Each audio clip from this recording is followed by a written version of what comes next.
ನಮಸ್ಕಾರಗಳು. ಗಿರಿಜಾ ಶೆಲ್ತಿ ಅಡಿಗೆ ಚಾನಲ್ಗೆ ಸ್ವಾಗತ. ಇವು ನೋಡ್ರಿ ಮೆಕ್ಕಿಕಾಯಿ ತೊಗೊಂಡಿನಿ. ಮೆಕ್ಕಿಕಾಯಿ ಪಲ್ಯ ಮಾಡ್ತೀನಿ. ಇದು ಉತ್ತರ ಕರ್ನಾಟಕ ಸ್ಪೆಷಲ್ ಪಲ್ಯ. ಭಾಳ ರುಚಿ ಆಗುತ್ತೆ. ಒಂದು ಸ್ವಲ್ಪ ಹುಳಿ ಇರ್ತಾವು. ಇನ್ನು ತೊಗೊಂಡು ಪಲ್ಯ ಮಾಡ್ತೀನಿ.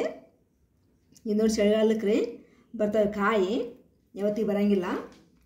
ಸದ್ ನೋಡ್ರಿ ಕಟ್ ಮಾಡ್ಕೋಬೇಕು. ಕಟ್ ಮಾಡ್ಕೋಬೇಕಾದ್ರೆ ಹಿಂದಿನ ಸ್ವಲ್ಪ ತೆಗೆದುಬಿಟ್ಟು ಕಟ್ ಮಾಡಿಕೊಂಡು ನೀರು ಹಾಕೋಬೇಕಾಗತ್ತಾ.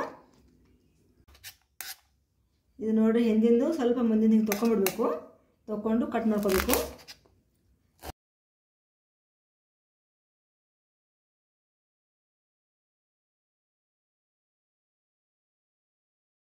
ಕಟ್ ಮಾಡಿಕೊಂಡು ಸ್ವಲ್ಪ ಹೊತ್ನಾಗ ಹಿಂಗೆ ಕೈಯಾಡ್ಸ್ಕೋಬೇಕು.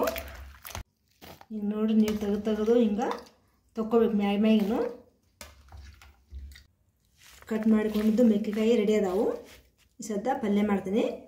ಈಗ ನೋಡ್ರಿ ಒಗ್ಗರಣೆ ಎಣ್ಣೆ ಹಾಕೋತೀನಿ.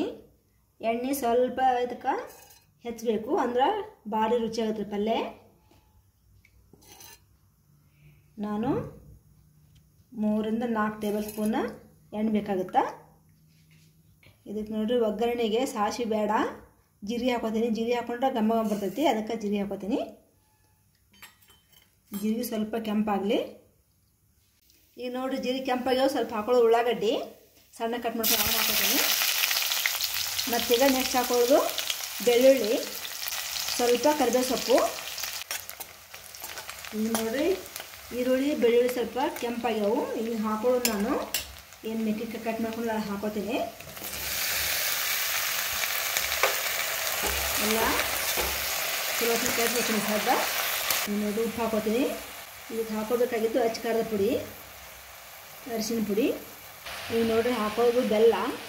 ಯಾಕೆ ಸ್ವಲ್ಪ ಹುಳಿ ಇರ್ತಾವೆ ಕಾಯಿ, ಬೆಲ್ಲ ಹಾಕೊಂಡ್ರೆ ರುಚಿ ಚಲೋ ಬರ್ತೈತಿ. ಅದಕ್ಕೆ ಬೆಲ್ಲ ಹಾಕ್ಕೊಂಡು ಈಗ ನೆಕ್ಸ್ಟ್ ಹಾಕೋದು ಇದು ಶೇಂಗಾದ ಪೌಡ್ರ್ ಮಾಡ್ಕೊಂಡು, ನಾನು ಶೇಂಗಾ ಹುರಿದ್ಬಿಟ್ಟು ಪೌಡ್ರ್ ಮಾಡ್ಕೊಂಡು ಅದು ಹಾಕೋತೀನಿ. ಭಾಳ ರುಚಿ ಬರ್ತದೆ ಇನ್ನು ಹಾಕೊಂಡು ಪಲ್ಯ. ಚಲೋ ಹೊತ್ತಿನಾಗ ಮಿಕ್ಸ್ ಮಾಡ್ಕೊಬೇಕು. ನೀರು ಹಾಕೋತೀನಿ, ಎಷ್ಟು ಬೇಕು ಅಷ್ಟು ನೋಡ್ಕೊಂಡ್ಬಿಟ್ಟು ನೀರು ಹಾಕೋಬೇಕು. ಈಗ ನೋಡಿ ಚಲೋ ಹೊತ್ತಿನ ಮಿಕ್ಸ್ ಮಾಡ್ಕೊಂಡಿನಿ. ಈಗ ನೀರು ಹಾಕೋತೀನಿ ನಾನು. ನೀರು ನೋಡ್ಬಿಟ್ಟು ಹಾಕೋರಿ. ಸ್ವಲ್ಪ ಗ್ರೇವಿ ಇರಬೇಕು, ಹಂಗೆ ಹಾಕೋಬೇಕು. ನೀರು ಡ್ರೈ ಆಗಬಾರ್ದು, ಸ್ವಲ್ಪ ಗ್ರೇವಿ ಇರಬೇಕು ಪಲ್ಯ, ಅಂದರೆ ಚಲೋ ಆಗುತ್ತಾ. ಈಗ ನೋಡಿ ಇಷ್ಟು ನೀರು ಹಾಕೊಂಡಿನಿ ನಾನು. ಈಗ ಮುಚ್ಚಿಡಬೇಕು. ಒಂದು 10 ನಿಮಿಷ ಚಲೋ ಹೊತ್ತಿನಾಗ ಇದು ಪಲ್ಯ ಕುದಿಬೇಕು. ಈಗ ನೋಡ್ರೆಲ್ಲ ನೀರು ಹೋಗ್ಯಾವ. ಸದ್ದ ನೀರು ಹೋಗಿ ಹಿಂಗೆ ಗ್ರೇವಿ ಆಗೈತಿ.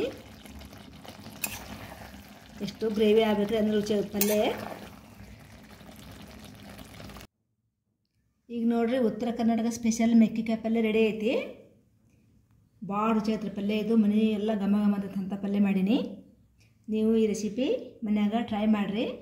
ಈ ರೆಸಿಪಿ ಇಷ್ಟ ಆದರೆ ನನ್ನ ಚಾನಲ್ ಸಬ್ಸ್ಕ್ರೈಬ್ ಮಾಡಿರಿ, ಶೇರ್ ಮಾಡಿರಿ, ಲೈಕ್ ಮಾಡಿರಿ. Thank you.